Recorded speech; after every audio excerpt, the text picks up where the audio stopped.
Now at 6, this is Fox 61, Connecticut's news station.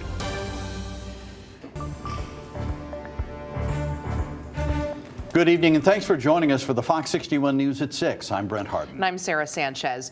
Bridgeport voters will head to the polls tomorrow to cast their votes for mayor. You've heard about Joe Ganim and John Gomes, but they aren't the only candidates on the ballot. Now today, Fox 61's Matt Caron caught up with some of the other candidates as they try to break through with their message following a confusing and contentious primary race.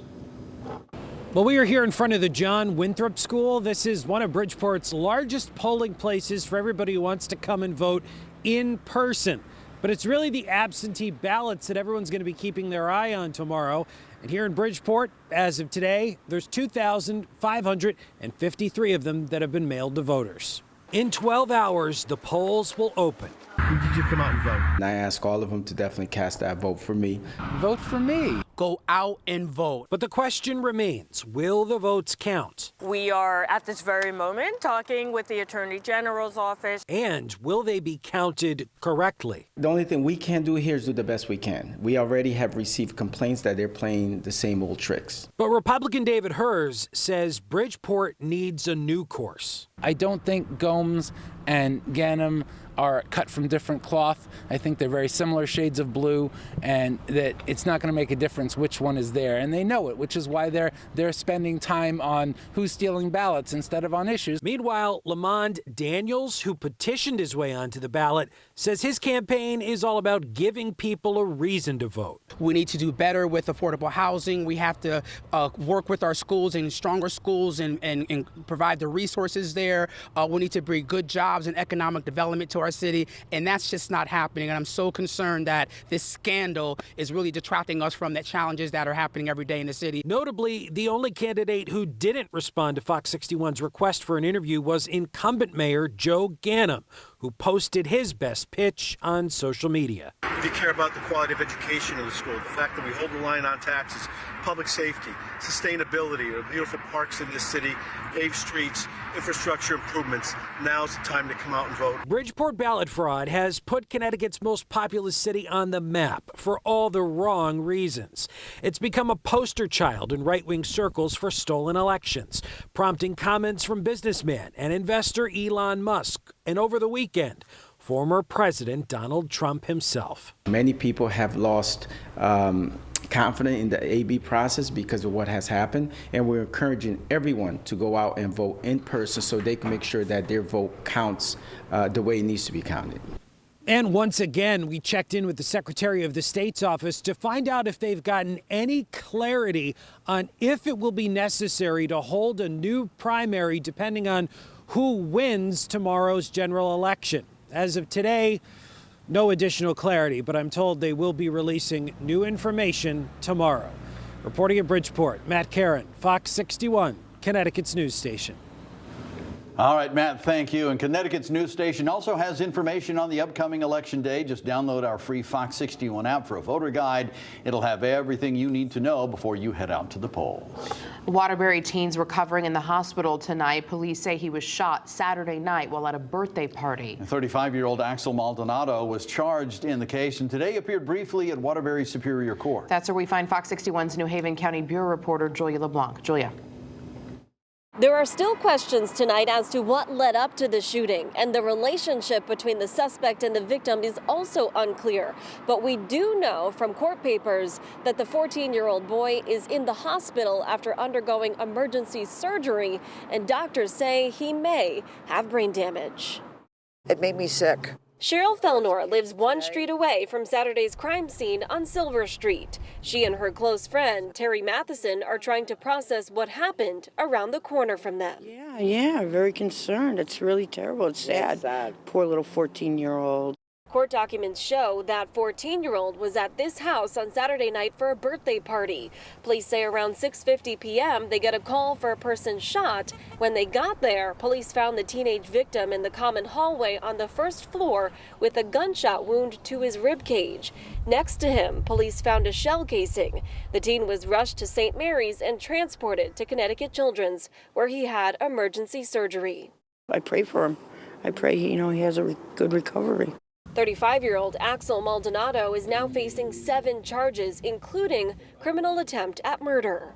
Has no Connecticut record, does have a Puerto Rico record from 2012 for sexual assault. Prosecutors say Maldonado is a registered sex offender. Court papers show an account from the teen's cousin, who told police 3 weeks ago Axel asked him to borrow his gun, but didn't say for what and for how long. The documents claim Axel told them at the party he got bullets for the gun and put it in the fanny pack he gave it to him in. Another account in the documents shows someone witnessing the suspect taking a silver gun from his fanny pack, sticking it up to the teen's stomach area, and shooting him 1 time. But Maldonado's lawyer says the warrant doesn't explain intent. In the meantime, neighbors are hoping for answers and a safer city. It's too much. These kids, everybody has a gun. They all have guns. The judge set Maldonado's bond at $1 million. He is expected back in court on November 15th. We are in Waterberry. Julia LeBlanc, Fox 61, Connecticut's news station.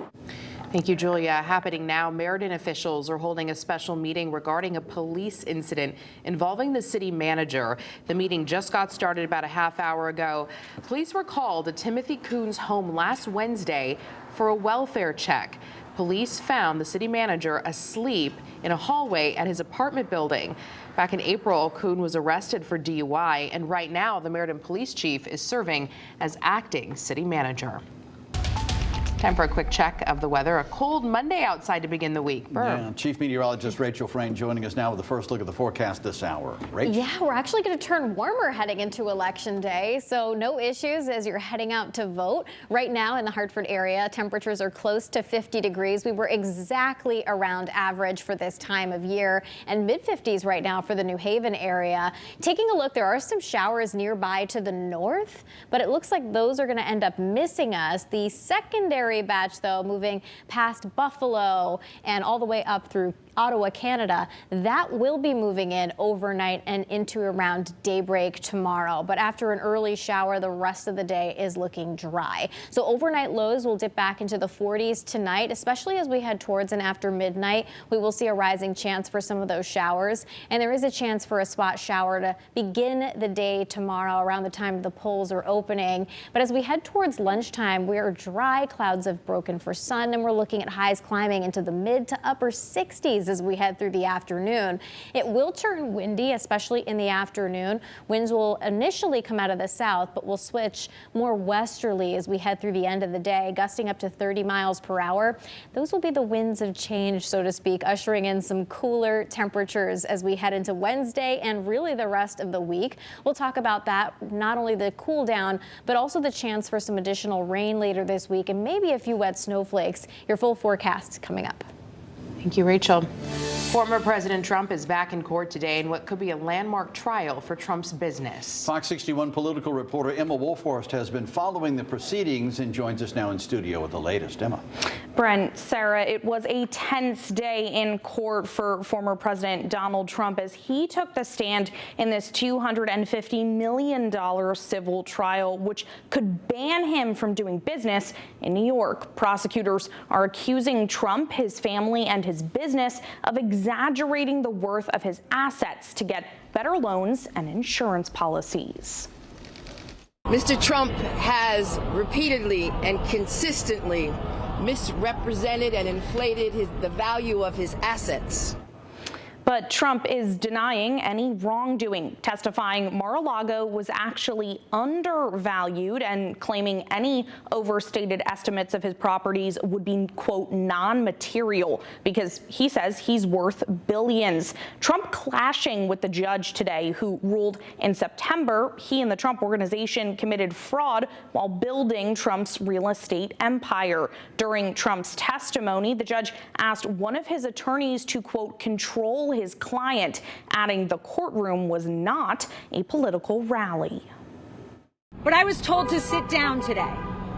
I was yelled at, and I've had a judge who is unhinged slamming a table.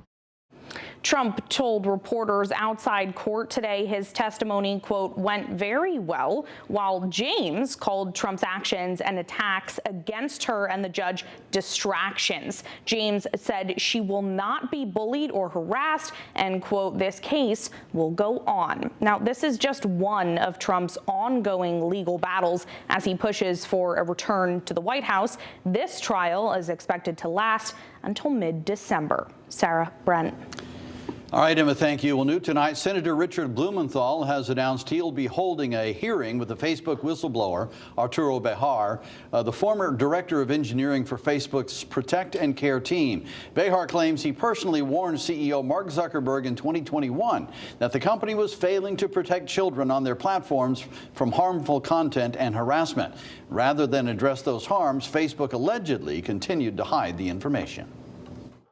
Facebook continued to present misleading data to the public and to the United States Congress. They dismissed his recommendations for how to improve. Senator Blumenthal is a lead sponsor of the Kids Online Safety Act, designed to provide kids and parents with better tools to protect themselves online while also holding big tech companies accountable.